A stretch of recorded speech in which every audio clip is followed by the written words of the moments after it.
Warahmatullahi wabarakatuh. Apa kabar semuanya? Semoga semua dalam keadaan sehat walafiat dan selalu ada lindungan Allah Subhanahu wa taala. Dalam kesempatan ini saya ingin berbagi informasi mengenai salah satu materi sejarah Indonesia kelas 12, yaitu mengenai demokrasi Pancasila dan politik ekonomi masa Orde Baru dan Reformasi. Ya, ini referensinya dari buku Sejarah Indonesia kelas 12 kelompok wajib karya Ratna Hapsari dan M. Adil. Seperti apa demokrasi Pancasila dan politik ekonomi pada masa Orde Baru dan Reformasi? Jadi pada masa awal pemerintahan Orde Baru ini pemerintah sudah bertekad untuk melaksanakan Pancasila dan Undang-Undang Dasar 1945 secara murni dan konsekuen. Apa itu demokrasi Pancasila? Demokrasi Pancasila sendiri adalah demokrasi yang mengutamakan musyawarah dan mufakat, yang penerapannya memiliki ciri yang pertama, pemerintahan dijalankan berdasarkan konstitusi. Yang kedua, pelaksanaan pemilu diselenggarakan setiap 5 tahun sekali. Dan yang ketiga, penghargaan terhadap hak asasi manusia serta adanya perlindungan terhadap hak-hak minoritas. Jadi berdasarkan ciri tersebut, sebagai demokrasi bahwa demokrasi Pancasila adalah demokrasi yang konstitusional. Jadi demokrasi Pancasila mengedepankan mekanisme kedaulatan rakyat dalam penyelenggaraan negara dan pemerintah. Jadi selain itu juga demokrasi Pancasila juga sangat terikat dengan Undang-Undang Dasar 1945. Seperti apa penataan politiknya pada masa Orde Baru? Ada 6 kebijakan politik untuk menata kehidupan politik pada masa Orde Baru. Yang pertama ini pembubaran Partai Komunis Indonesia. Jadi tepat pada tanggal 18 Maret 1966 secara resmi Partai Komunis Indonesia itu dilarang di negara kita, di negara Indonesia gitu ya. Yang kedua, penyederhanaan partai politik. Jadi yang tadinya partai politik berjumlah 10 bahkan lebih. Jadi pada masa awal pemerintahan Orde Lama itu lebih. Pada masa pemerintahan Orde Baru ini disederhanakan. Hanya 3 partai inti yang ada. Yang pertama yaitu Partai Persatuan Pembangunan atau P3. Yang kedua adalah Partai Demokrasi Indonesia dan yang ketiga adalah Golongan Karya. Jadi menurut pemerintahan Orde Baru, penyederhanaan partai politik ini sebenarnya lebih ditujukan untuk menciptakan stabilitas nasional dalam kehidupan berbangsa dan bernegara.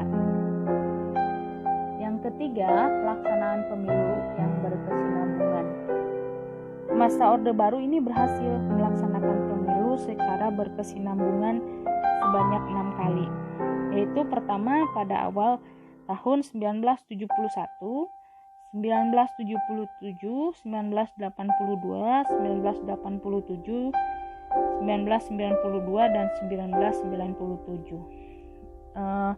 Pada masa ini pemilunya berasaskan LUBER. LUBER ini akronim dari langsung, umum, bebas dan rahasia gitu ya.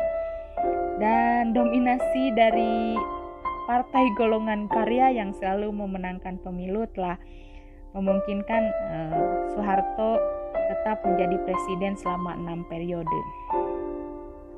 Ya, termasuk selanjutnya kebijakan politik selanjutnya yaitu peran ganda atau dui fungsi ABRI.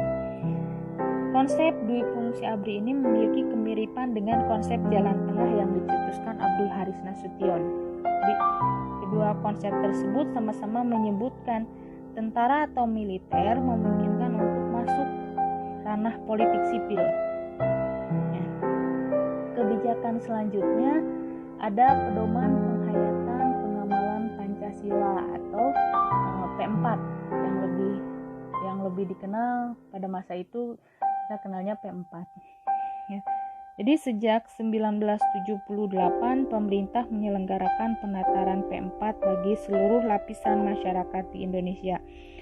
Tujuannya adalah memberikan pemahaman yang sama tentang demokrasi Pancasila. Jadi setelah itu pada 1985 pemerintah menerapkan Pancasila sebagai asas tunggal dalam kehidupan berorganisasi. Dan yang terakhir kebijakan politiknya yaitu penataan politik luar negeri. Jadi pada masa pemerintahan Orde Lama, ketika presidennya Insinyur Soekarno, Indonesia pernah menyatakan keluar dari keanggotaan Perserikatan Bangsa-Bangsa. Ya. Namun pada masa Orde Baru, Indonesia kembali menjadi anggota PBB, tepatnya pada tanggal 28 September 1966. Nah, itu adalah 6 kebijakan dalam rangka penataan kehidupan politik pada masa Orde Baru. Selanjutnya seperti apa perkembangan kehidupan ekonomi pada masa Orde Baru? Yang pertama, untuk menata kehidupan ekonomi pada masa Orde Baru, pemerintah membuat program jangka pendek yang berdasarkan TAP MPRS nomor 23 MPRS tahun 1966.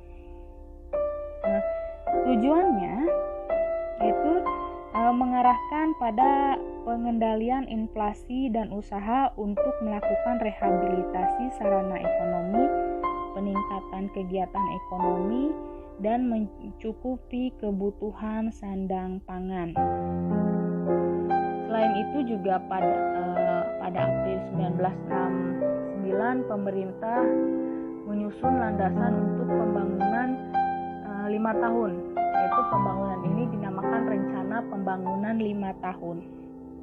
Jadi batas waktu 5 tahun itu menunjukkan tahapan pembangunan yang direncanakan dan dilakukan evaluasi dan pengembangan setiap 5 tahun.